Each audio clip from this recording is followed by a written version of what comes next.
Yesai bakunzi ba PITV, iyo mwumvise Moses Angelo mwumva babwira amateka y'abantu babaye rurangiranwa mu nkino ndetse no mu bindi. Uyu munsi tugiye kubabwira amateka agize n'imigwi imaze gukina inkino nyinshi mu mahiganwa atagutsindwa na rimwe. Umugwi ufise amateka menshi mu nkino z'umupira muri Tanzania waraye uzibiwe n'umugwi wa IHF mu gushikana inkino 50 badatsinzwe urukino na rumwe. Ni umugwi wa IHF utari witezwe yuko wari kuzibira Yanga ku munsi wa kabiri igenekerezo rya 29 ukwezi kwa 11 umwaka w'ibihumbi 2022 ku kibuga c'umupira ca Sokoine Mbeya, nyuma yo gutsinda umugwi wa Yanga ibitsindo 2-1. Inshuro ya nyuma yo gutsindwa kwa Yanga imbere y'urukino rwa IHF hari kuwa 25 ukwezi kwa 4 umwaka w'ibihumbi 2021 aho Yanga yahuye na Azam ikubitwa 1-0. Kiretse ivyo, Yanga yakinye inkino 49 imbere y'urukino rwa IHF idatakaje n'urukino na rumwe, n'amateka adasanzwe kuri Tanzania. Nta mugwi n'umwe urakora ayo mateka mu mateka y'ico gihugu. Imbere ya Yanga, Azam niwe mugwi wari mu kibanza ca mbere mu gukina inkino nyinshi udatakaje n'urukino na rumwe, mu gukina inkino 38 mu kiringo c'amezi 18 hagati y'itariki ya 23 ukwezi kwa kabiri umwaka w'ibihumbi 2013 n'itariki 25 ukwezi kwa 10 umwaka w'ibihumbi 2014. Amateka ya Yanga mu gukina inkino 49 idatakaje agereranywa n'amateka yakozwe na Arsenal i Londres mu Bwongereza mu gukina inkino 49 badatsinzwe mu myaka y'ibihumbi 2003 n'ibihumbi 2004. Hambavu y'ayo mateka ya Yanga na Arsenal, reka turabe iyindi migwi yakoze amateka nk'ayo mu gukina inkino nyinshi mu mahiganwa idatakaje na rimwe mu mateka y'umupira w'amaguru. Umugwi wa mbere witwa Al Ahly wo muri Misiri canke muri Egiputa, ni umugwi ukomeye cyane muri shampiyona ya Egiputa canke Misiri.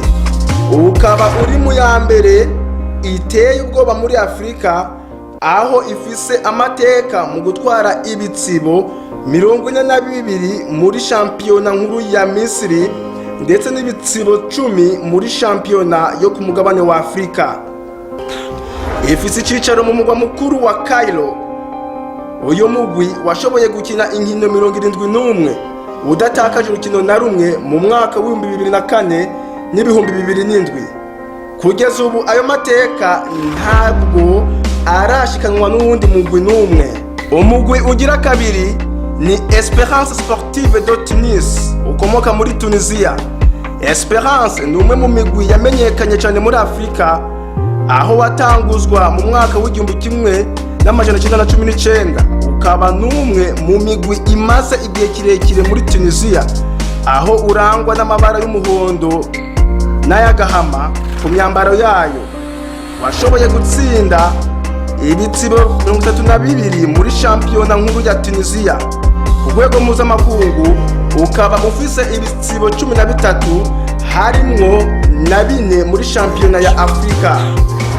Umugwi ugira gatatu ni Lincoln Red Imps FC, uwo ukomoka mu gihugu ca Gibraltar, aho amaze gutwara bagatahukana shampiyona ku nshuro ya 24 ya Gibraltar ikoresheje ikibuga ca Victoria, ikibuga gikoreshwa hafi imigwi yose yitabira iyo shampiyona muri ico kibuga. Turetse gutsinda inkino 88 atagutsindwa mu mwaka w'ibihumbi 2009 gushika 2014, uyu mugwi kandi umaze kwandikisha amateka mu gutwara ibitsibo 14 muri shampiyona mu myaka 14 hagati y'umwaka w'ibihumbi 2003 ndetse n'ibihumbi 2016. Mu mwaka w'ibihumbi 2014 wabaye umugwi wa mbere uvuye muri Gibraltar gukina shampiyona ku mugabane wa Buraya. Umugwi ugira kane ni FC Steaua Bucuresti ukomoka muri Romania.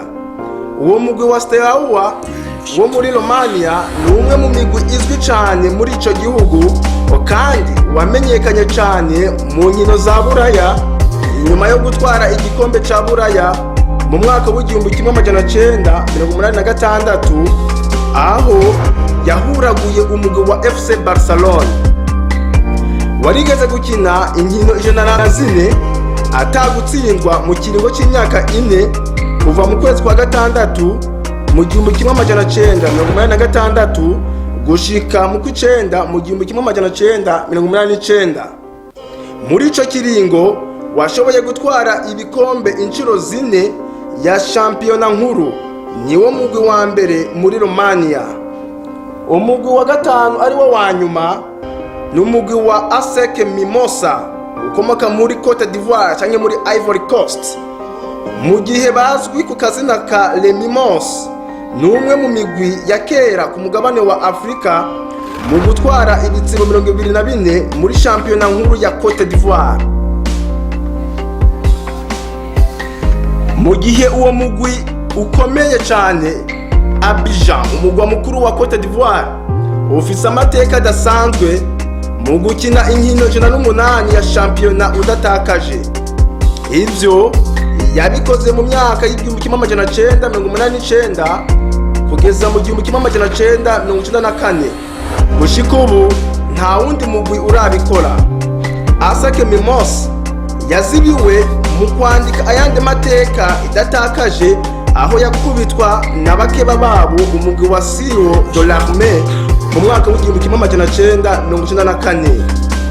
Mu myaka 28 amateka yawo aracari yayandi no kuguma mu mateka y'umupira w'amaguru ku isi mu kuba umugwi wa mbere wakinye inkino nyinshi muri shampiyona zo hanze y'igihugu udatsinzwe.